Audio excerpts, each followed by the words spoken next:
ओम शांति। एक बहुत सुंदर गीत काफ़ी समय पहले यज्ञ में तैयार हुआ था। उसमें गाया था कि शिव अनादि है, शिव अनंत है, जीवन मधुबन शिव बसंत है। मधुबन का स्वयं श्रृंगार करता, मधुबन का स्वयं श्रृंगार करता, हर कली हर फूल से वो प्यार करता। शिव अनादि है, शिव अनंत है, जीवन मधुबन शिव बसंत है। अब देखो, इस गीत में एक बात बड़ी गहरी समझने की है। हम गीत सुन लेते हैं, संगीत में डूब जाते हैं और आवाज़ का आनंद लेने लगते हैं, लेकिन इसमें गहराई क्या है कि शिव एक ऐसा नाम है जो अनादि है। मतलब वो नाम कभी नहीं बदलता, वो अपने ओरिजिनल स्वरूप आत्म रूप में नाम है। शिव परमात्मा भी उन्हें परमात्मा कहते हैं, लेकिन है तो वो एक आत्मा ही ना।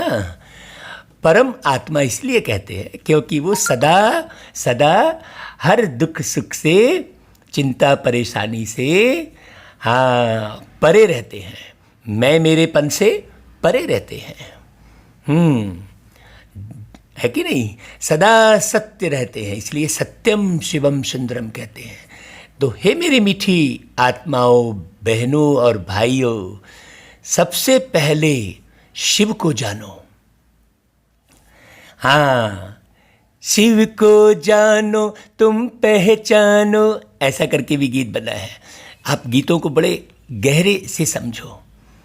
गीत में क्या लिखा है कि शिव अनादि है, शिव अनंत है। क्यों? वो अपने ओरिजिनल बिंदु रूप में रहते हैं हमेशा, इसलिए अनंत है। बिंदु का कहीं अंत नहीं है, किसी भी गोले का कहीं अंत है क्या? शिव अनादि है, शिव अनंत है। और जीवन मधुबन, ये जीवन ही मधुबन है। मधुबन कोई एक अलग स्थान नहीं है। ये बात बारीक समझने की है। भक्ति मार्ग में भी मधुबन एक अलग स्थान बना दिए और इस मार्ग में भी मधुबन अलग स्थान बना दिए। वास्तव में मधुबन स्थान विशेष की बात नहीं है।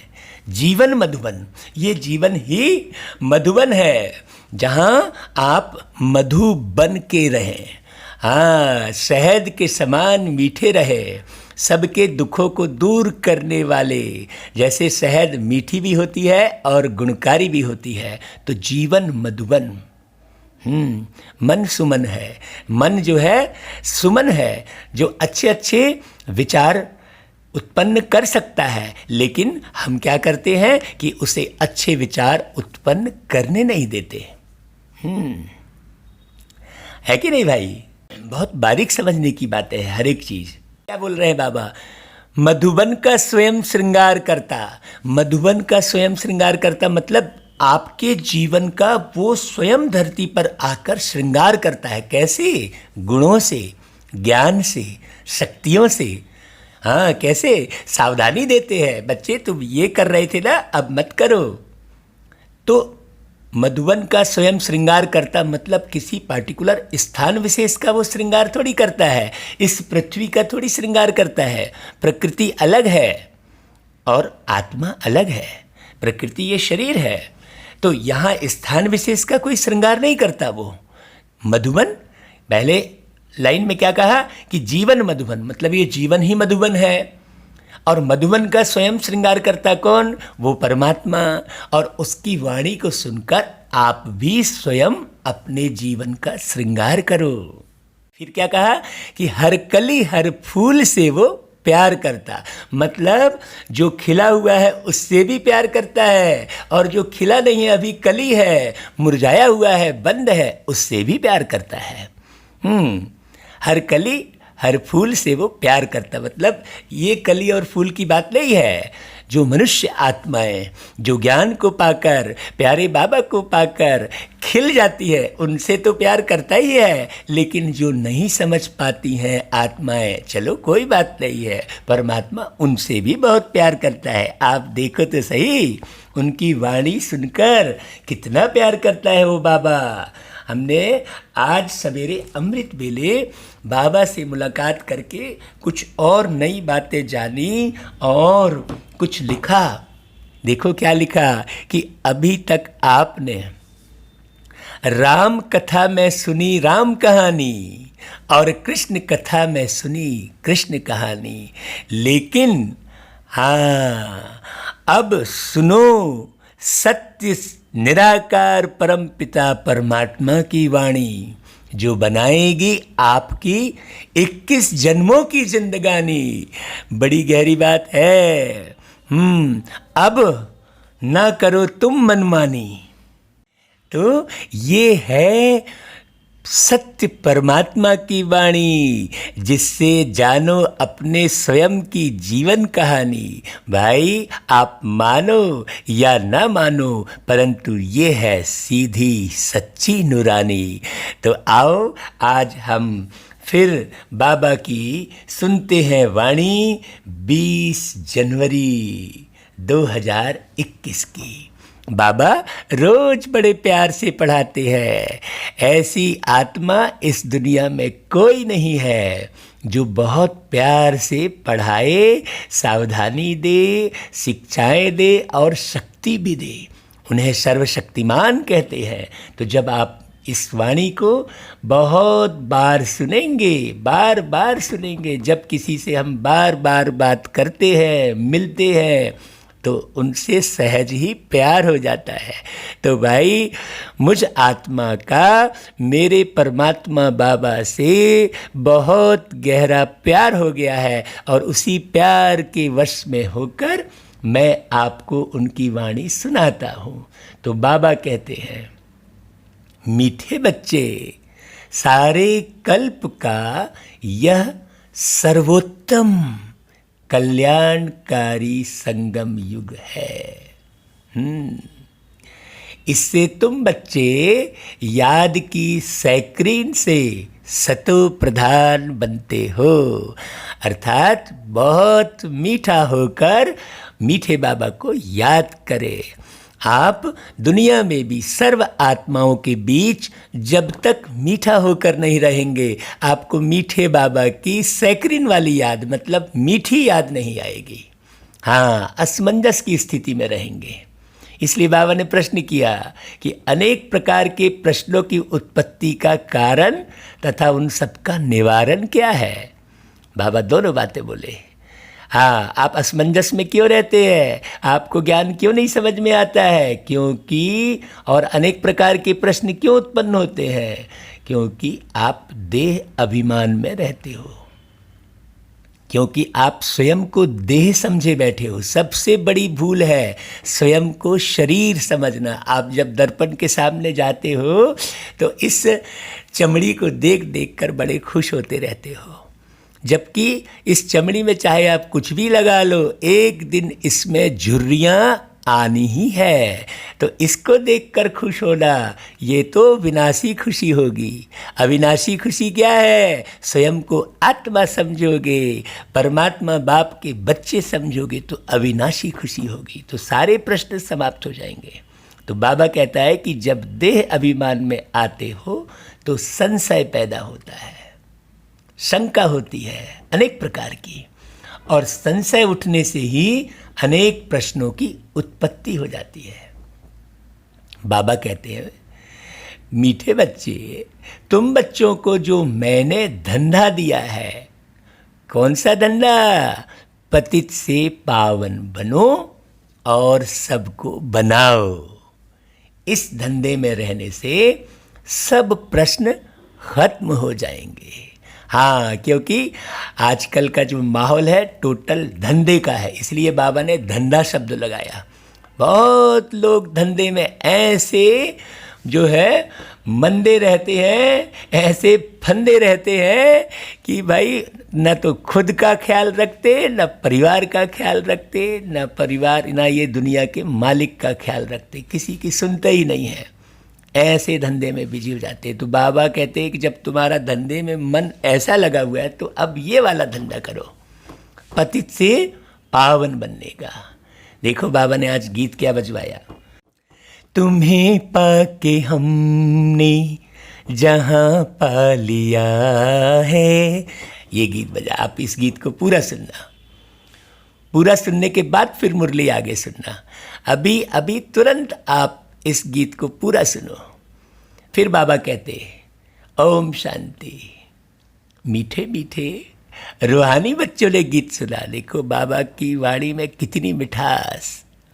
बाबा हमेशा किन बच्चों से बात कर रहे हैं? रूहानी बच्चों से, जो रूहानी ख्यालात में रहते हैं, जो जिस्मानी ख्यालात में रहते हैं, उनसे बात नहीं करते हैं बाबा। हाँ, तो मीठे मीठे रूहानी बच्चों ने गीत सुना। यह किसने कहा मीठे मीठे रूहानी बच्चे? जरूर रूहानी बाप ही कह सकते हैं।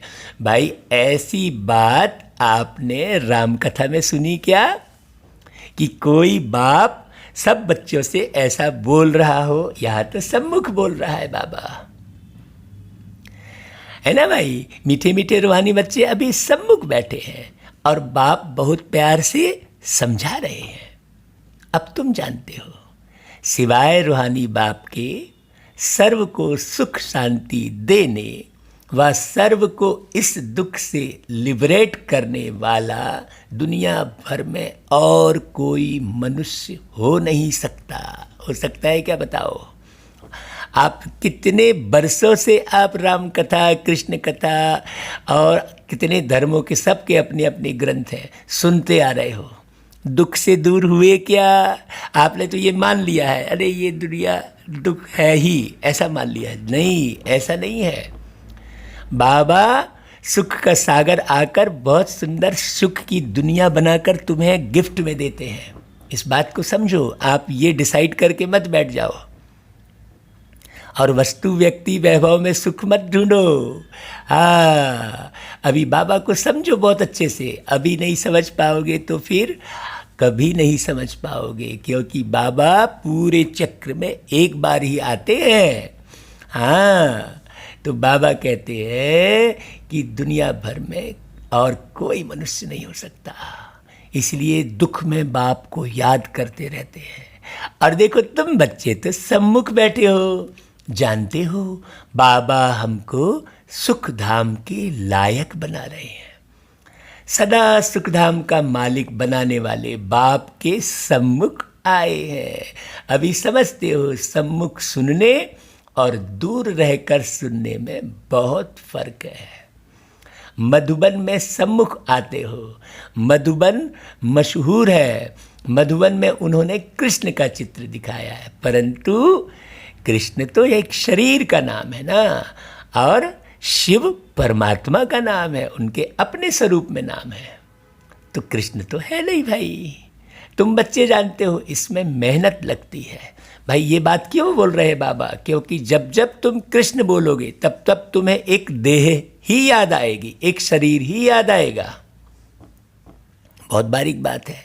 लेकिन शिव कहोगे तो शिवलिंग तो निराकार है। अभी वो शिवलिंग बनाने की भी वास्तव में आवश्यकता नहीं थी, लेकिन पूजा करने के हिसाब से बना दिया। बड़ी गहरी बात है। इसमें मेहनत लगती है। अपने को घड़ी घड़ी आत्मा निश्चय करना है, मैं आत्मा बाप से वर्षा ले रही हूँ। यही तो एक पुरुषार्थ है। बाप एक ही समय आता है सारे चक्र में।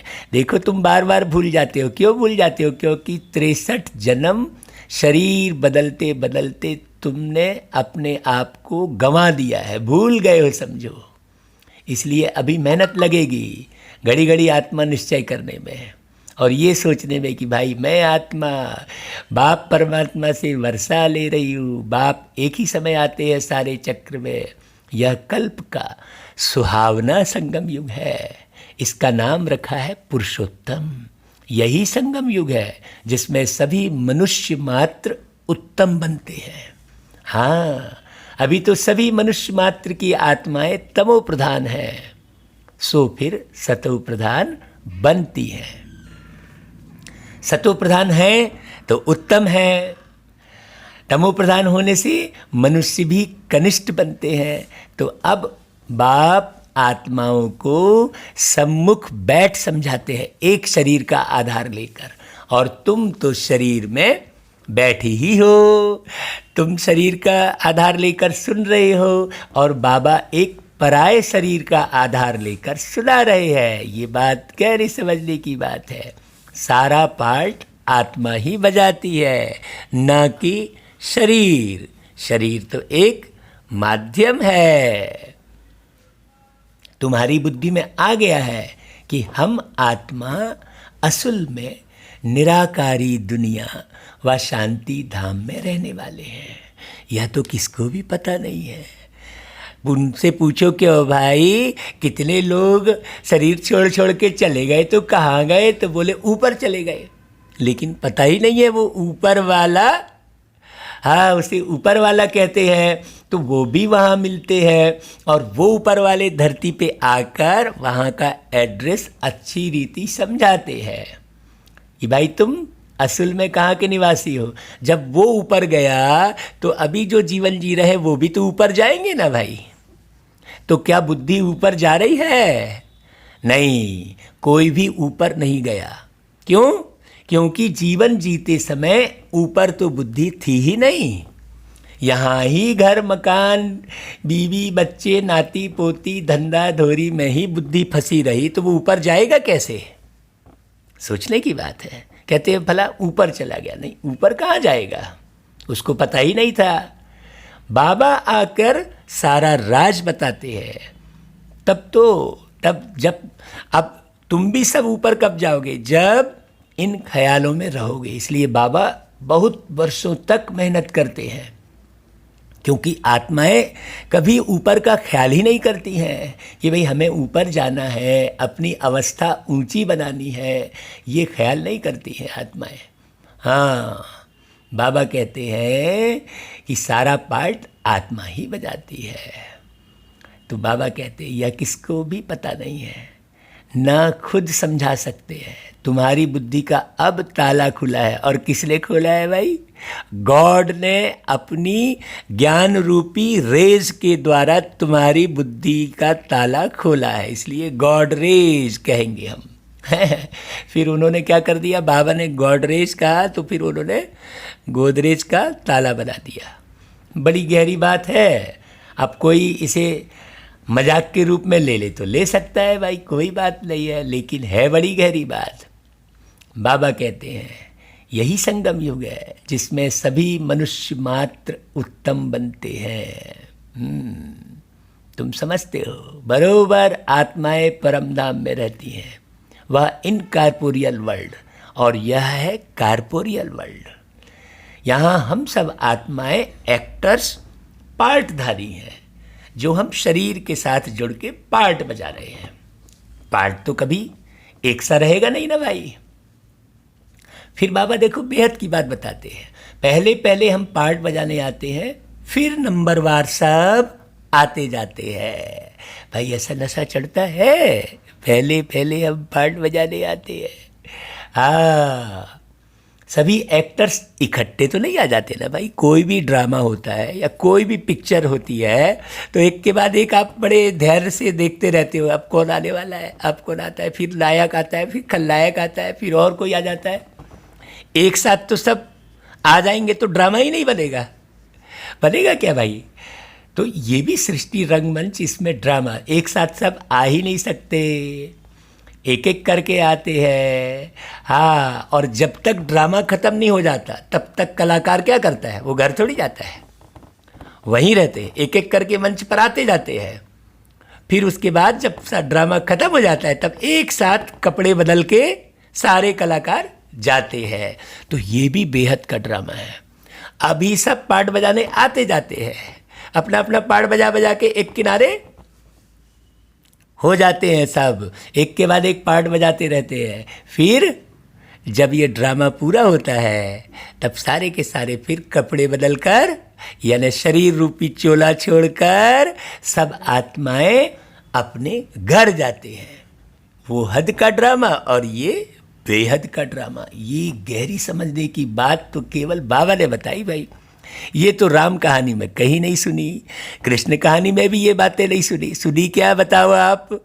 कहीं नहीं सुनी। यही तो मुख्य सत्य बात है। हाँ, अभी तक तो सुनी कहानी, अब सुनो परमात्मा की वाणी।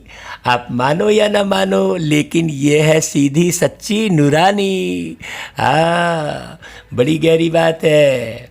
बाबा कहते हैं कि भाई पहले पहले हम पार्ट बजाने आते। ये कितनी खुशी की बात है। सभी एक्टर्स इकट्ठे नहीं आते, भिन्न भिन्न प्रकार के एक्टर्स आते जाते हैं। सब इकट्ठे तब होते जब नाटक पूरा होता है। अभी तुमको पहचान मिली है, हम आत्मा असुल शांति धाम की रहवासी हैं। यहाँ आते हैं पार्ट बजाने। बाप सारा समय पार्ट बजाने नहीं आते हैं। हाँ भाई, उस पिक्चर में भी देखना डायरेक्टर और प्रोड्यूसर एक बार कहीं दिखाई दे जाएगा कोई कोई पिक्चर में, है ना भाई। तो इस पिक्चर में भी, बड़ी पिक्चर में बाबा एक बार ही आते हैं, तो कितना रिगार्ड रहना चाहिए। और वो बाबा तो पूरी पिक्चर के बारे में बताते हैं। उस पिक्चर में तो वो डायरेक्टर आके बाय बाय करके चला जाता है, लेकिन यहाँ बाबा इस बड़ी पिक्चर में बहुत प्यार लुटाता है। भाई आप जब जुड़ोगे, सुनोगे, तब मानोगे ना, तब समझ में आएगा। जब रोज सुनोगे, कई बार सुनोगे। हम कैसे नशे में रहते आप देखो। हमको तो और कोई फिक्र रह नहीं गई। कितना प्यार दिया बाबा ने, उस निराकार का प्यार पाया। ये कितनी वंडरफुल बात है। बहुत गहरी बात है। बाबा कहते हैं बाप सारा समय पार्ट बजाने नहीं आते। हम ही पार्ट बजाते बजाते सतो प्रधान से तमो प्रधान बन जाते हैं। जैसे एक एक्टर शुरू में आएगा तो आखिरी तक जो पहले आएगा वो थक जाएगा ना। उसका पार्ट आखिरी तक रहेगा किसी भी नाटक में, तो उसको सबसे ज़्यादा थकान होगी। और जो छोटा सा पार्ट बजाएगा उसको थकान नहीं होगी। तो ऐसा ही यहाँ पर हम बिल्कुल सतो प्रधान थे और पार्ट बजाते बजाते तमो प्रधान बन जाते हैं। अभी तुम बच्चों को सम्मुख सुनने से बड़ा मज़ा आता है। इतना मज़ा मुरली पढ़ने से नहीं आता। इसलिए भाई ये यूट्यूब का एक माध्यम बनाया। तो ऐसा नहीं कि आप पढ़ लेंगे, आप व्हाट्सएप में आती है मुरली उसको पढ़ लेंगे, नहीं, सुनने में मज़ा आता है। बाबा देखो खुद कह रहा है।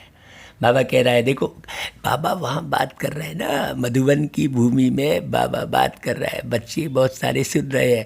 उन बच्चों को कितना नहीं आनंद आया होगा भाई, जिन्होंने सम्मुख सुना होगा। जब हमको उस मुरली को पढ़ने में इतना आनंद आ रहा है, आपको सुनाने में इतना आनंद आ रहा है, तो वो घड़ी याद करो जब बाबा ब्रह्मा के तन में आकर मुरली सुना रहे होंगे, तो उन बच्चों को कितना आनंद आया होगा। इसलिए बाबा कहता है यहाँ तुम सम्मुख हो ना। हाँ, तुम बच्चे समझते हो भारत गॉड गॉडेश का स्थान था, अभी नहीं है। चित्र देखते हो भाई, चित्र है तो था जरूर। हम वहाँ के रहवासी थे, पहले पहले हम देवता थे। ये बात तो किसी ने नहीं बताई भाई कि भाई ये जो मूर्ति बनी है वो हम ही थे। अभी जन्म ले लेके अभी इस नाम वाले शरीर में बैठे हैं। ये तो भाई नशा चढ़ता है मुझे तो, कि अभी मैं अनमोल मणि नाम के शरीर में मैं आत्मा बैठी हूँ। इसके पहले कृष्ण नाम के शरीर में बैठी रही होंगी ना भाई। ऐसी स्मृति आएगी तब तो मालूम पड़ेगा, हैं? तो देखो आप भी ऐसे पढ़ते पढ़ते ऐसी स्मृति में आ जाओगे। तो जैसी स्मृति वैसी कृति।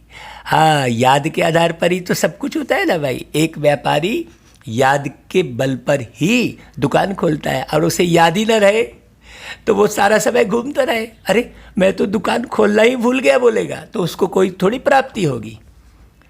हर एक व्यक्ति याद के आधार पर ही अपने जीवन चला रहा है, जीवन का निर्माण कर रहा है।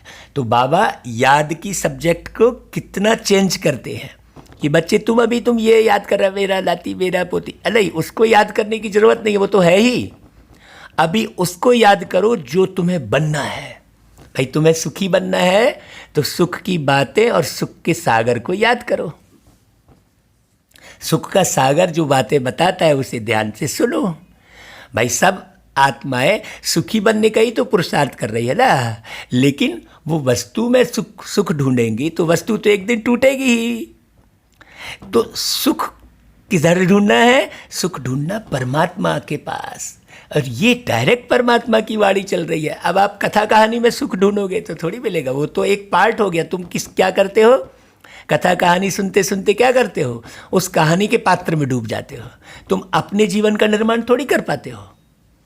तुम तो वो कहानी सुनने का आनंद लेने लगते हो, और वो कहानी भी एक दिन एंड हो जाती है। ये जो बाबा बात बता रहे हैं ये तो एंडलेस है ना, है? ये तो एंड नहीं होने वाली है। ये तो बाबा पूरे जन्म जन्मांतर की बात बता रहे हैं। ये कोई कहानी नहीं है, ये सच्चाई है। और कहानी में अतिशयोक्ति अलंकार का भी उपयोग हो जाता है। हाँ, हम लोग हंसी हंसी में अतिशयोक्ति अलंकार का उपयोग करते थे। क्या बोलते थे? देखो हम बताएं रामायण का कि चौपाई को हम किस प्रकार बोलते थे कि भाई राम रमापति करधन लेहू और खींच के झापड़ चेथी में देहूँ, ऐसा कहते थे। तो यह अतिशयोक्ति अलंकार हो गया ना भाई।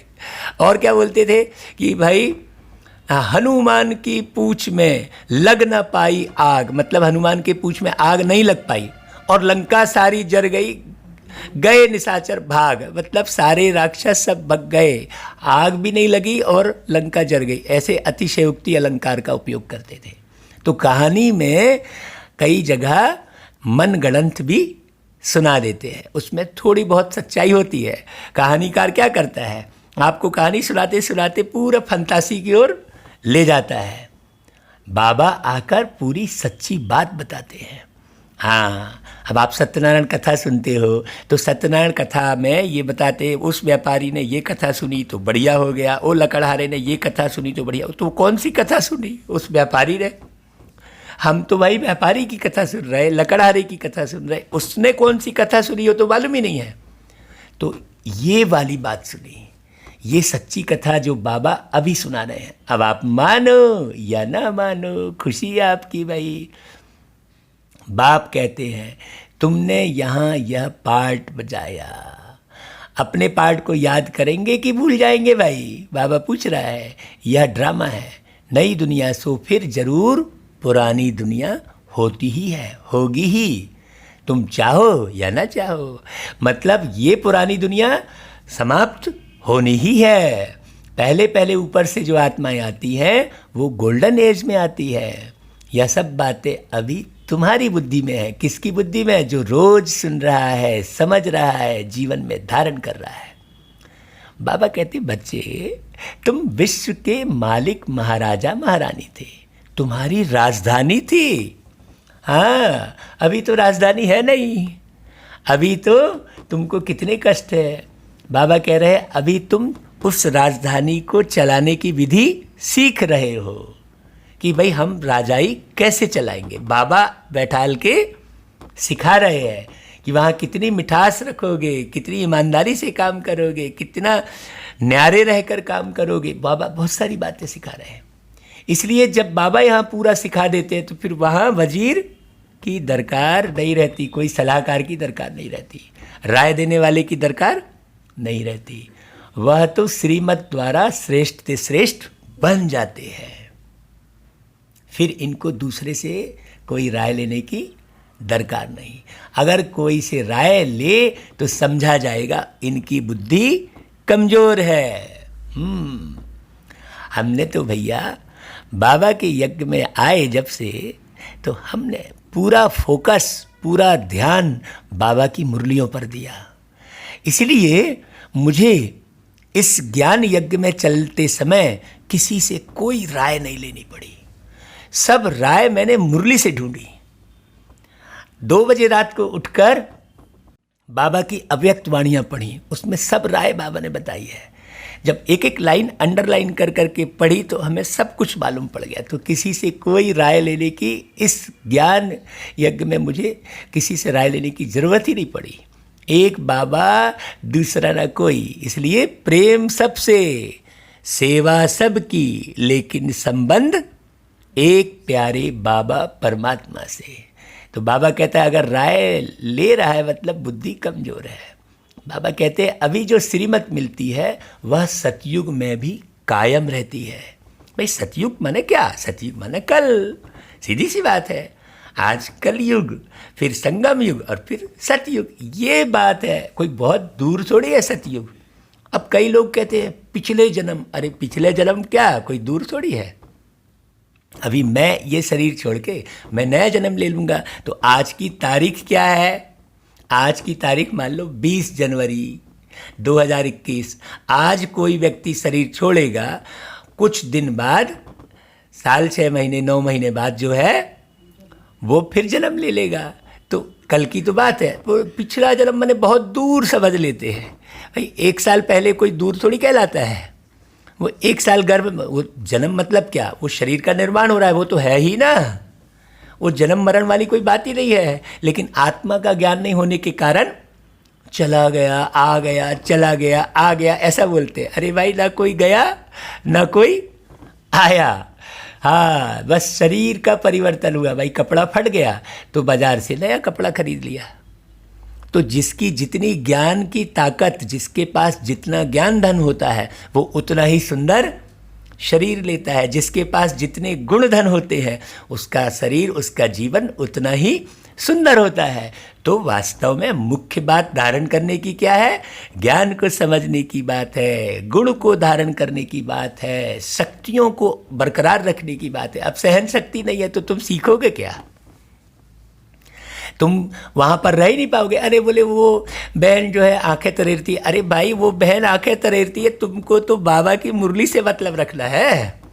भाई वो तरेरती है तो तुम तो मीठा बोल सकते हो, तुम तो सीधी आंखों से देख सकते हो ना। भाई तुम्हें तो राजा बनना है ना। तो तुम फंस गए भाई। तुम वहाँ बाबा की नज़रों के लिए गए थे कि भाई बहन और भाई की नज़रों के लिए गए थे? सोचने की बात है। तो बहुत सारे सत्संगों में यही तो भूल हो जाती है। अब कई तो है वो जो सत्संग सुना रहे हैं ऋषि मुनि साधु महात्मा, उनकी कमी कमजोरी देखना शुरू कर देते। अरे भाई कोई परमात्मा तो है नहीं, कमी कमजोरी तो सब में रहेगी। हमको उस ऋषि संत की वाणी सुनना चाहिए, उससे मतलब रखना चाहिए और अपने जीवन का निर्माण करना चाहिए। इसलिए बाबा कहता है कई बार कि बोलने वाला पीछे और सुनने वाला आगे निकल जाता है। लेकिन कौन सा सुनने वाला आगे निकलता है? जो अपने जीवन का निर्माण करता है, जो मनन चिंतन करता है, वो सुनने वाला आगे निकलता है। सब सुनने वाले आगे नहीं निकल जाते। जैसे कहा जाता है कि शिक्षक वहीं रहता है और विद्यार्थी कलेक्टर कमिश्नर बन जाता है, लेकिन सब नहीं बनते। शिक्षक तो अपनी जगह में पोस्ट में रहता है और कई तो ठेला ढुलकाते भी है उसी शिक्षक से पढ़े हुए बच्चे, कई चौकीदार बनते हैं। तो ऐसा नहीं है कि शिक्षक पढ़ाता है तो सारे विद्यार्थी कलेक्टर कमिश्नर बन जाते हैं। नंबरवार पढ़ाई के अनुसार होता है। इसलिए यहाँ भी वो टीचर, या सबसे बड़ी खुशी की बात यह है कि डायरेक्ट भगवान आकर पढ़ा रहे हैं। तो बाबा कहते हैं तो बाबा से राय इतनी ले लो जो फिर कभी राय लेने की 2500 साल राय लेने की दरकार नहीं पड़ेगी। अभी तुम समझते हो, पहले पहले बरोबर इन देवी देवताओं का आधा कल्प राज्य था। अब तुम आत्मा रिफ्रेश हो रही हो ये नॉलेज सुनकर। हाँ, knowledge is light, knowledge is might. Light यानी हल्का, बिल्कुल हल्के हो जाते हैं अब। और बिल्कुल माइट यानी शक्तिशाली बन जाते हैं। नॉलेज ऐसा थोड़ी ये कर रहा है वो कर रहा है उससे तुम शक्तिशाली बनोगे। नहीं नहीं नहीं नहीं, नॉलेज के बगैर तुम शक्तिशाली बन नहीं सकते, क्योंकि knowledge is light, knowledge is might. यह नॉलेज परमात्मा के सिवाय कोई भी आत्माओं को दे न सके। अभी तुम बच्चों को देही अभिमानी बनना है। शांति धाम से आकर यहाँ तुम टॉकी बने हो। टॉकी होने बगैर तो कर्म हो न सके। अब मैं जब तक आवाज़ से बोलूँगा नहीं कोई बात समझा ही नहीं सकता भाई। यह बड़ी समझने की बात है। जैसे बाप में सारा ज्ञान है वैसे तुम आत्मा में भी ज्ञान है ना, लेकिन बोलना तो पड़े ना समझाने के लिए। लेकिन अंदर तो चुप्पी है ना। वास्तव में चुप्पी किसकी है? अंतर आत्मा की चुप्पी है। अब कोई ऐसी इधर उधर की फालतू की चाह नहीं। अब राह मिल गई तो चाह, दुनिया की फालतू जो मिटने वाली दुनिया, उसकी क्या चाह रखना भाई। तो यहाँ से चाह बिल्कुल समाप्त। हाँ, आत्मा कहती है ना, हम एक शरीर छोड़ संस्कार अनुसार फिर दूसरा शरीर लेता हूँ। पुनर्जन्म भी जरूर होता है। किसका पुनर्जन्म होता है? शरीर का। आत्मा तो वही रहती है ना भाई।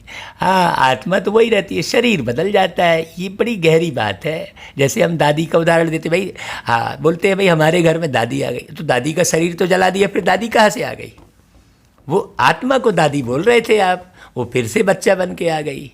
बड़ी गहरी समझने की बात है। तो बाबा कहता है आत्मा को जो भी पार्ट मिला हुआ है वह बजाती रहती है, संस्कारों अनुसार दूसरा जन्म लेते रहते हैं। आत्मा की दिन प्रतिदिन प्योरिटी की डिग्री कम होती रहती है। पतित अक्षर द्वापर से काम मिलाते हैं। सतयुग त्रेता में तो पतित शब्द वाली कोई बात ही नहीं रहती है। हाँ, फिर भी थोड़ा सा फर्क जरूर पड़ता है। हाँ भाई, सतयुग और त्रेता में थोड़ा फर्क पड़ेगा ना भाई। जैसे बाबा ने उदाहरण बताया कि तुम नया मकान बनाओ, 1 मास के बाद कुछ जरूर फर्क पड़ेगा ना, थोड़ी ना थोड़ी धूल जमेगी ना भाई। अभी तुम बच्चे समझते हो बाबा हमको वर्षा दे रहे हैं। ये बात क्यों बोल रहे बाबा कि ऐसा पुरुषार्थ करो जो सतयुग में पहले पहले आओ। बाबा का इशारा उस तरफ है। नया मकान जो बताया बाबा ने, त्रेता में आओगे तो फिर थोड़ा तो पुराना हो ही जाएगा ना भाई। तो वो सुख जो पहला पहला है वो तो तुम्हें नहीं मिल पाएगा ना। तो बाबा की चाहत देखो कितनी ऊंची है बच्चों के प्रति। ऐसा कोई नहीं चाहेगा। देखो बाबा खुद तो सतयुग के सुख लेता नहीं, न सतयुग के सुख लेता वो, न कलयुग के दुख। तो सुख दुख से न्यारा कहते हैं इसलिए उन्हें। तो बाप कहते हैं बच्चे हम आए हैं तुम बच्चों को वर्षा देने। भाई वर्षा कौन देगा? परमात्मा ही देगा ना आत्माओं को। हाँ, अभी तुम बच्चे समझते हो, हमको वर्षा बाबा दे रहे हैं। जितना जो पुरुषार्थ करेगा उतना पद पाएगा। भाई कौन सा पुरुषार्थ? समझने का, गहरे से, और समझाने का। समझने का और धारण करके समझाने का। ऐसा नहीं कि बस सुना और बोलना शुरू, नहीं, पहले स्वयं में जांच करो कि मुझे कितना धारण हुआ है। तो बाबा कहते हैं बाप के पास कोई फर्क नहीं है, जो जितना पुरुषार्थ करेगा उतना पद पाएगा। बाप जानते हैं, हम तो आत्माओं को पढ़ाते हैं, आत्मा का हक है बाप से वर्षा लेने का। तो ऐसा तैयार करो अपने आप को कि हक से वर्षा लो। इसमें मेल फीमेल की दृष्टि यहाँ नहीं रहती है। इसमें मेल फीमेल की बात थोड़ी है, कोई भी वर्षा ले सकता है। तुम सब बच्चे हो, बाप से वर्षा ले रहे हो। सभी आत्माएं ब्रदर्स हैं, इसलिए कहते हैं हिंदू मुस्लिम सिख ईसाई हम सब है भाई भाई। अब नारी को भी तो आ गई भाई, भाई भाई शब्द ही लगा है तो किस अर्थ? बड़ी गहरी बात है। आत्मा, क्योंकि नारी शरीर में भी आत्मा, पुरुष शरीर में भी आत्मा। तो वास्तव में आत्मा आत्मा भाई भाई ना। और उन आत्माओं को बाप पढ़ाते हैं, वर्षा देते हैं। बाप ही रूहानी बच्चों से बात करते हैं। जो जिस्मानी ख्याल में रहेगा उसे बाप की बात समझ में ही नहीं आएगी। बाबा कहते हे लाडले मीठे सिकिलदे बच्चों, तुम बहुत समय पार्ट बजाते बजाते अब फिर आकर मिले हो, तो अपना वर्षा ले लो। है ना भाई, यह भी ड्रामा में नूंद है, शुरू से लेकर पार्ट नूंदा हुआ है। तो भैया ऐसे तुम जल्दी जल्दी समझो, तुम एक्टर्स पार्ट बजाते एक्ट करते रहते हो। आत्मा अविनाशी है, इसमें अविनाशी पार्ट नूंदा हुआ है। शरीर तो बदलता रहता है, बाकी आत्मा सिर्फ पवित्र से अपवित्र बनती है। भाई आत्मा अपवित्र बनती है तो शरीर भी डैमेज होता है, पतित बनती है। भाई जैसे 1 करोड़ की किसी को गाड़ी दे दिए और उसे चलाना नहीं आ रहा है तो क्या होगा उस गाड़ी का? क्या होगा? उस ड्राइवर को चलाना नहीं आना तो क्या होगा? वो डैमेज कर देगा। वैसे ही आत्मा रूपी ड्राइवर कमज़ोर है तो शरीर को वो चला नहीं पाता। उसे खाने पीने की समझ, रहने बोलने चालने की समझ, सोचने की समझ कुछ है ही नहीं कि मुझे क्या सोचना है। भाई सोच का भी प्रभाव पड़ रहा है शरीर पर, बोल का भी प्रभाव पड़ रहा है शरीर पर, देखने का भी प्रभाव पड़ रहा है शरीर पर। ये तो ज्ञान नहीं है ना, ये सारा ज्ञान तो प्यारे बाबा आकर बताते हैं। तो बाबा कहते हैं कि भाई नई दुनिया सो पुरानी दुनिया, पुरानी दुनिया फिर नई दुनिया। इसको अभी कहा जाता है पतित दुनिया। पतित बन जाती है, फिर सतयुग में है पावन। जब देवताओं का राज्य था तो वाइसलेस वर्ल्ड था, अभी नहीं है। यह खेल है ना, और बाबा ही आकर इस खेल को पूरी अच्छी रीति समझाते हैं। भाई किसी भी खेल को पहले खेलना होता है तो पहले जो जिसने खेल बनाया उसके द्वारा समझना होता है ना भाई। तो ये दुनिया भी एक खेल है, तो दुनिया के मालिक से उसे समझना पड़ेगा ना। अब राम कथा में तो समझ में नहीं आएगा ना, कृष्ण कथा में तो नहीं आया समझ में, सीधी सी बात है। और कोई भी शास्त्र ग्रंथ में नहीं आया समझ में, वो तो बाबा जब धरती पर आया तब समझाया। हम किसी शास्त्र ग्रंथ की कोई बुराई नहीं कर रहे हैं। आप ये नहीं समझना कि भाई हम शास्त्र को झूठा बोल रहे हैं या बुराई कर रहे हैं, लेकिन आप सुनो और कंट्रास्ट करो, समझो, तो आपको क्लियर होगा। हम किसी शास्त्र की या किसी धर्म की हम कोई बुराई नहीं कर रहे हैं। बात बड़ी समझने की है। बाबा क्या आकर बता रहे हैं उसे हम बता रहे हैं। नई दुनिया सो पुरानी दुनिया, पुरानी दुनिया फिर नई दुनिया। अभी सुखधाम स्थापन होता है, बाकी सब आत्माएं फिर मुक्ति धाम में रहेंगी। हाँ, बहुत सारी आत्माएं मोक्ष की कामना में रहती हैं, तो बहुत समय तक वो मुक्ति धाम में रहती हैं, वही वो मोक्ष समझ लेते हैं। लेकिन उन्हें ये नहीं मालूम है कि कलयुग में फिर आने वाले हैं। ये चक्र का ज्ञान नहीं है, इसलिए मोक्ष का कहीं कोई खेल ही नहीं है। अभी यह बेहद का नाटक आकर पूरा हुआ है। देखो, जिसने नाटक बनाया, कहते ना किसने है यह खेल रचाया, ऐसा एक गीत है। तो बाबा आकर बता रहा है। अभी आपको संशय आना ही नहीं चाहिए, क्योंकि ऐसी बातें कोई कर ही नहीं सकता। हाँ भाई, कृष्ण भी एक पात्र है, तो वो इस दुनिया में अभिनय कर रहे हैं, लेकिन शिव बाबा तो निराकार है ना भाई। आप खुद जो है उन्हें निराकार शिवलिंग के रूप में जगह जगह पूजते हो, और दूसरे धर्म वाले नूरे इलाही कहते हैं। ईसाई धर्म में कैंडल जलाकर उन्हें याद करते हैं। स्पष्ट है। इतना स्पष्ट ज्ञान किनको समझ में आएगा भाई? जो पावन बनेंगे, जो हिरे हुए रहेंगे, देह के आकर्षण में रहेंगे, वो भूल जाएंगे, सुनेंगे हाँ हाँ बहुत बढ़िया बोल रहे हो, बोलेंगे, बाद में हो गया, उससे कोई मतलब नहीं। लेकिन जो पावन बनेंगे, पावनता की ओर आगे बढ़ेंगे, उनको लगेगा कि हम किसको ना समझा ले भाई, कैसे ना समझा ले इस बात को। तो बाबा कहते हैं कि भाई बेहद का नाटक अब पूरा हो रहा है, तो सभी आत्माएं मच्छरों मिसल जाएंगी। ऐसा कौन बोलेगा भाई? मच्छरों मिसल, जैसे मच्छर एक साथ भनभना के आते हैं ना, वैसे एक साथ सब जाएंगे। इस समय कोई भी आत्मा आए तो पतित दुनिया में उनकी क्या वैल्यू होगी? कोई भी आत्मा मान लो आ जाए ऊपर से, तो सारे के सारे पतित है, तो क्या वैल्यू होगी भाई? सोचने की बात है। वैल्यू उनकी है जो पहले पहले नई दुनिया में आते हैं। बहुत गहरी बात बोले बाबा ने। तुम जानते हो जो नई दुनिया थी वह फिर पुरानी बनी है। नई दुनिया में हम देवी देवता थे, वहाँ दुख का नाम नहीं था। यहाँ तो अथाह दुख है भाई। आप देखो, मच्छर मक्खी क्या क्या, कितनी बीमारी, हवाई शुद्ध नहीं है, पानी शुद्ध नहीं है, यहाँ तो दुख ही दुख है। बाप आकर दुख की दुनिया से लिबरेट करते हैं। यह पुरानी दुनिया बदलनी जरूर है। तुम समझते हो बरोबर हम सतयुग के मालिक थे, फिर 84 जन्मों के बाद ऐसे बने हैं। अब फिर बाप कहते हैं बच्चे मुझे याद करो तो तुम स्वर्ग के मालिक बनेंगे। तो हम क्यों ना स्वयं को आत्मा निश्चय करें और बाप को याद करें। कुछ तो मेहनत करनी होगी ना भाई, ऐसे थोड़ी।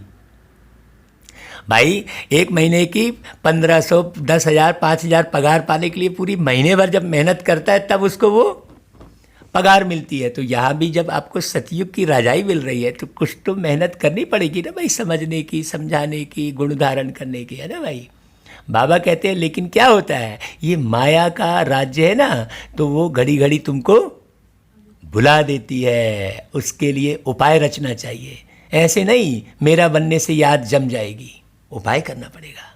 बाकी पुरुषार्थ क्या करेंगे? नहीं, जब तक जीना है पुरुषार्थ करना है। कौन सा पुरुषार्थ? अपने को आत्मा समझ बाप को याद करने का पुरुषार्थ। ज्ञान अमृत पीते रहना है। भाई ये मुरली आप कंटिन्यू सुनते रहेंगे तो आप चेंज हो जाएंगे, ये गारंटी है। हाँ, यह भी समझते हो हमारा यह अंतिम जन्म है, इस शरीर का भान छोड़ देही अभिमानी बनना है, गृहस्थ व्यवहार में भी रहना है। ऐसा नहीं कि घर गृहस्थी छोड़ के भाग आए, तब भी तुम नहीं कर पाओगे। क्यों नहीं कर पाओगे? क्योंकि तुमको घर गृहस्थ के सदस्य ही याद आते रहेंगे। पुरुषार्थ जरूर करना है, सिर्फ अपने को आत्मा निश्चय कर बाप को याद करो। कहते हो ना भाई, तुम्हें माता च पिता तुम्हें, कहते हो ना भाई। तो यह सब है भक्ति मार्ग की महिमा, केवल गाना नहीं है। वहाँ तो केवल गाते हैं, फिर माता पिता समझते ही नहीं है। यहाँ तो वो संबंध बनाना है पूरा पूरा एक्यूरेट। तुमको सिर्फ एक अल्फ को याद करना है, एक ही मीठी सैकरीन है, और सब बातें छोड़ एक सैकरीन को याद करो। यहाँ पर सैकरीन का मतलब क्या हुआ? बाबा, मीठा मीठा। अभी तुम्हारी आत्मा तमो प्रधान बनी है, उनको सतो प्रधान बनाने के लिए याद की यात्रा में रहो। हमारी परम आदरणीय दादी बाबा की याद में इतना हो जाती है, कहती है ओ मीठे मीठे बाबा, ऐसा लगता है तुमको खा जाऊँ, ऐसे बोलती है दादी हैं। हाँ, कैसा बोलती है देखो दादी। तो बड़ी गहरी बात है, जिसने जाना समझा वो तो मगन रहेगा भाई। इस दुनिया के दुख का उसे पता ही नहीं चलेगा, क्योंकि सुख का सागर हमेशा साथ रहता है। बाबा कहता है अभी तुम आत्मा तमो प्रधान बनी हो, उनको सतो प्रधान बनाने के लिए याद की यात्रा में रहो। सबको यही बताओ, बाप से सुख का वर्षा लो, सुख होता ही है सतयुग में, ऐसा डिनोरा पीट दो भैया। हाँ, सुखधाम स्थापन करने वाला बाबा है, बाप को याद करना है, और है बहुत सहज, परंतु माया का अपोजिशन बहुत है। इसलिए कोशिश कर मुझ बाप को याद करो तो खाद निकल जाएगी। सेकंड में जीवन मुक्ति गाया जाता है। हम आत्मा रूहानी बाप के बच्चे हैं, वहाँ के रहने वाले हैं। फिर हमको अपना पार्ट रिपीट करना है। ये ज्ञान अच्छे से समझो। इस ड्रामा के अंदर सबसे जास्ती पार्ट किसका है? हम बच्चों का है। सुख भी सबसे जास्ती फिर हमको मिलेगा। बाप कहते हैं तुम्हारा देवी देवता धर्म बहुत सुख देने वाला है, और बाकी सब शांति धाम में चले जाएंगे। तुम्हारा देवी देवता धर्म कितना सुख देने वाला है, बाकी सब ऑटोमेटिकली चले जाएंगे। हिसाब किताब चुकतू कर। हाँ, अब यहाँ पर एक बात बड़ी समझने की है। आपको हिसाब किताब तो चुकतू करना पड़ेगा, चाहे योग से करो, चाहे रोग से करो, चाहे भोग से करो।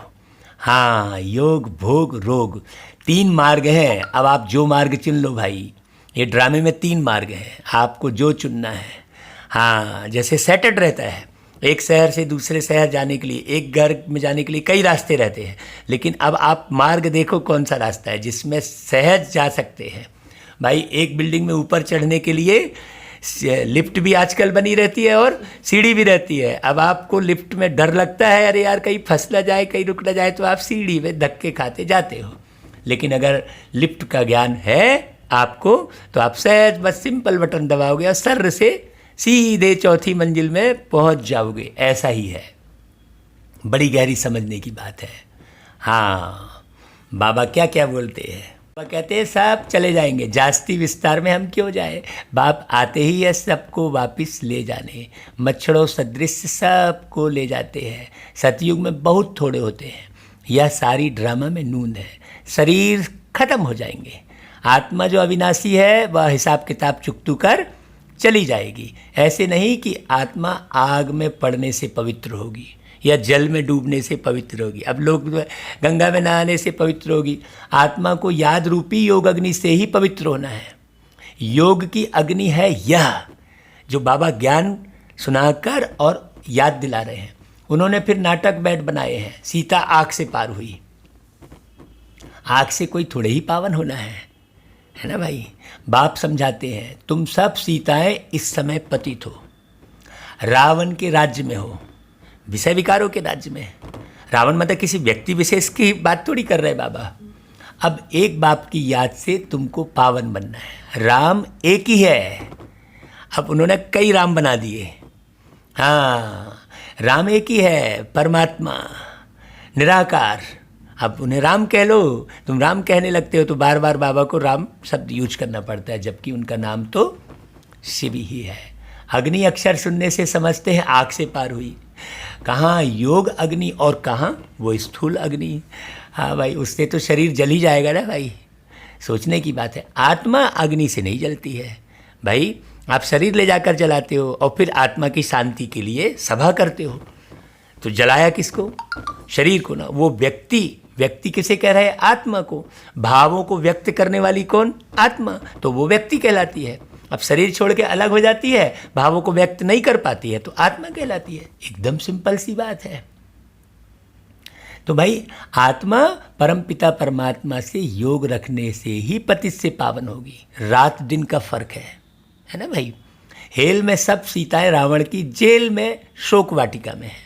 ये हेल है, यहाँ रावण की जेल है। यहाँ का सुख तो काग विष्टा के समान है। संत ऋषि मुनि लोग बोलते हैं ना भाई, सुख काग विष्टा। काग विष्टा मतलब कौवे की गंदगी के समान सुख है। अब बताओ, कौवे की गंदगी यानी काला, कौवा है काला, काँव काँव सब करते रहते हैं। काहे के कारण? वो काम वासना को सुख समझते हैं, गंदगी को सुख समझते हैं। भेंट की जाती है। स्वर्ग के सुख तो अथाह है। हाँ, तुम आत्माओं की अभी शिव साजन के साथ सगाई हुई है, तो आत्मा फीमेल हुई ना।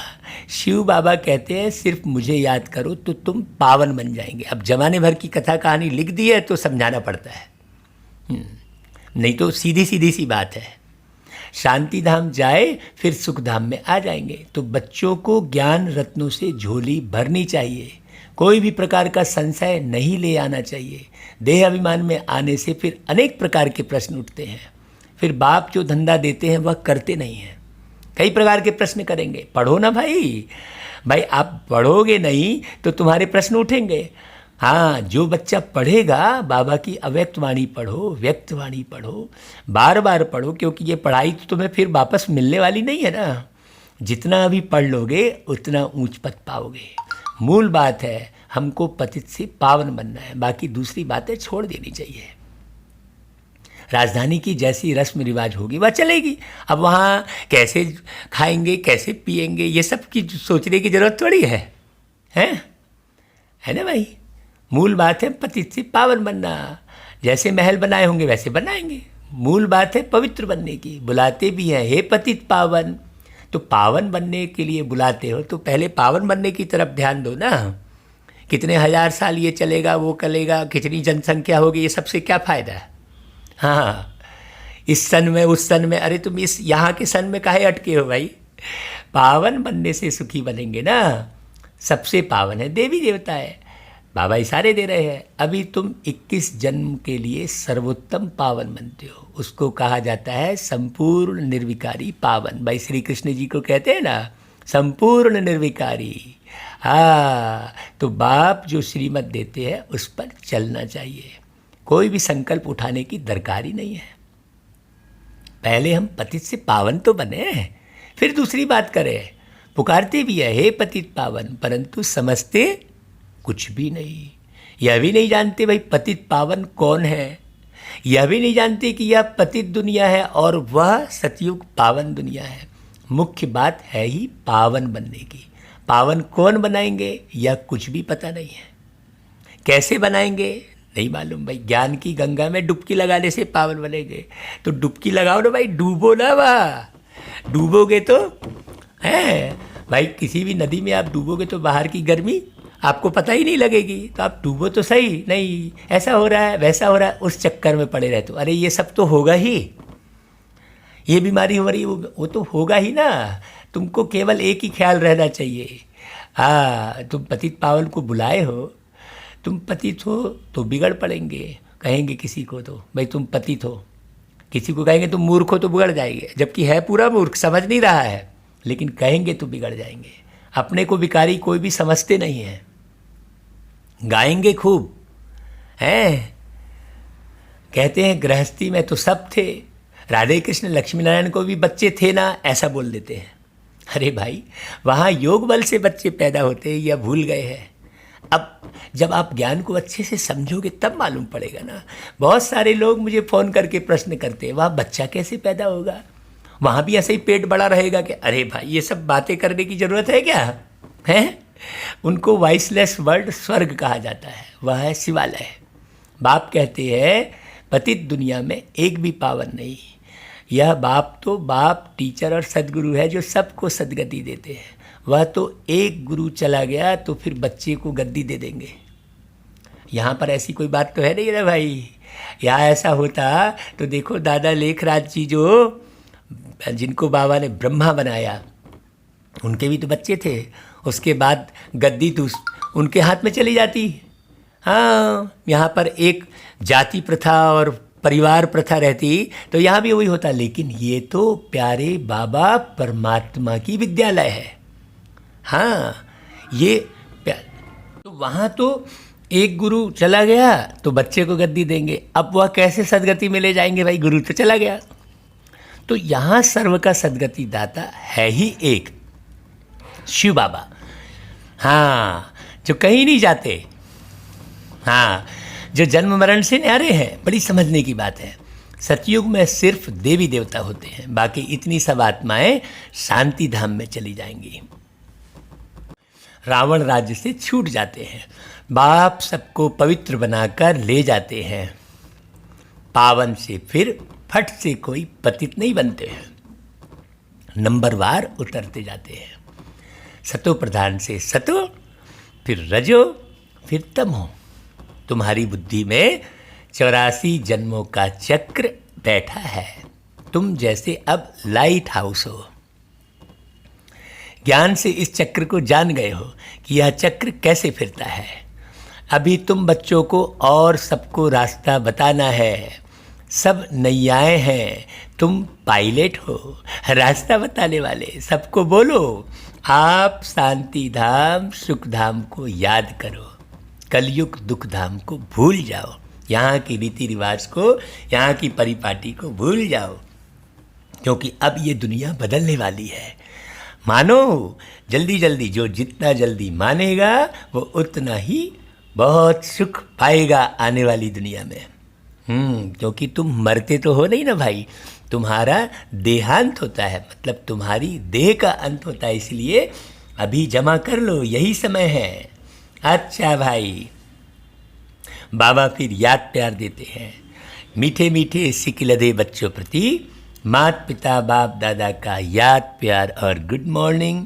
रूहानी बाप की रूहानी बच्चों को नमस्ते, और हम रूहानी बच्चों की रूहानी माता पिता बाप दादा को याद प्यार गुड मॉर्निंग और नमस्ते। फिर धारणा के लिए मुख्य सार है। देखो भाई, जब तक जीना है ज्ञान अमृत पीते रहना है। अपनी झोली ज्ञान रत्नों से भरनी है। संशय में आकर कोई प्रश्न नहीं उठाने हैं। जानकारी लेने के लिए प्रश्न कर सकते हो, पुरुषार्थ में आगे बढ़ने के लिए प्रश्न कर सकते हो, लेकिन संशय में आकर प्रश्न उठाओगे तो कभी संशय पूरा नहीं होगा। एक शंका आई फिर दूसरी शंका आ जाएगी, आप पुरुषार्थ में आगे नहीं बढ़ पाएंगे। इसलिए आज के सार को बहुत बारीकी से समझना है कि संशय में आकर कोई प्रश्न नहीं उठाना है। दूसरी पॉइंट, योग अग्नि से आत्मा रूपी सीता को पावन बनाना है। किसी बात के विस्तार में जास्ती ना जाकर देही अभिमानी बनने की मेहनत करनी है, क्योंकि बाबा मुरली में तो पूरे विस्तार से पढ़ाई देते हैं। अभी कोई बात के विस्तार में नहीं जाना चाहिए, मतलब आर्गूमेंट नहीं करना, किसी से बहसबाजी नहीं करना। कि ज्ञान को चाहे आप जितना घोरो, जितना बढ़ाओ, कोई बात नहीं है, लेकिन कोई आर्गूमेंट कर रहा है, बहसबाजी कर रहा है, डिबेट कर रहा है, तो वहाँ नहीं जाना चाहिए जास्ती में। सीधी बात है। शांति धाम और सुख धाम को याद करते रहना है, तो आप पिन ड्रॉप साइलेंट रहेंगे अंदर से। फिर वरदान, देही अभिमानी स्थिति में स्थित हो, सदा विशेष पाठ बजाने वाले संतुष्ट मणि भव। जो बच्चे विशेष पाठधारी है उनकी हर एक्ट विशेष होती है। कोई भी कर्म साधारण नहीं होता। साधारण आत्मा कोई भी कर्म देह अभिमानी होकर करेगी और विशेष आत्मा देही अभिमानी बनकर करेगी। मतलब सातों गुणों को साथ लेकर चलेगी। देही अभिमानी मतलब सातों गुणों को एक साथ प्रत्यक्ष करेगी। शांति भी होगा, उसके अंदर शांति भी होगी, सुख भी होगा, सुख स्वरूप रहेगी, सुख के सागर की याद में रहेगी। ज्ञान भी बहुत गहरा होगा, एक एक गहरी समझ होगी, पवित्र रहेगी, किसी के लिए भी जरा भी, किसी भी आत्मा के लिए थोड़ा भी ऊंचा नीचा नहीं सोचेगी। ऐसे पूरे सातों गुण शक्तिशाली भी रहेगी, सहन करना, सामना करना, परखना, सबकी शक्ति रहेगी उसके पास, निर्णय लेना, सबकी शक्ति बढ़िया रहेगी। यह है आत्माभिमानी होना। तो जो देही अभिमानी स्थिति में स्थित रहकर कर्म करते हैं वे स्वयं भी सदा संतुष्ट रहते हैं और दूसरों को भी संतुष्ट करते हैं। इसलिए उन्हें संतुष्ट मणि का वरदान स्वतः प्राप्त हो जाता है। हमको तो भाई ब्राह्मण परिवार से भी ये सर्टिफिकेट मिला है, हमारी दीदी से भी हमको ये सर्टिफिकेट मिला है। बड़ी खुशी की बात बता रहे हैं आपको। अच्छा भाई, फिर स्लोगन, प्रयोगी आत्मा बन, योग के प्रयोग से सर्व खजानों को बढ़ाते चलो। योग का प्रयोग मतलब सबसे प्रेम से बोलो, रूहानी प्रेम से, रूहानी प्रेम में रहो। प्रेम ही योग है, शांति ही योग है। आत्मा के जो 7 गुण बताए उन सब 7 गुणों में 7 दिन रहना ही योग है। अच्छा भाई, ओम शांति। फिर कल 21 जनवरी की मुरली सुनकर भाई ये पक्का कर लेना कि अब हमको 21 जन्मों की कमाई करने में कोताही नहीं बरतना है। अच्छा भाई, ओम शांति।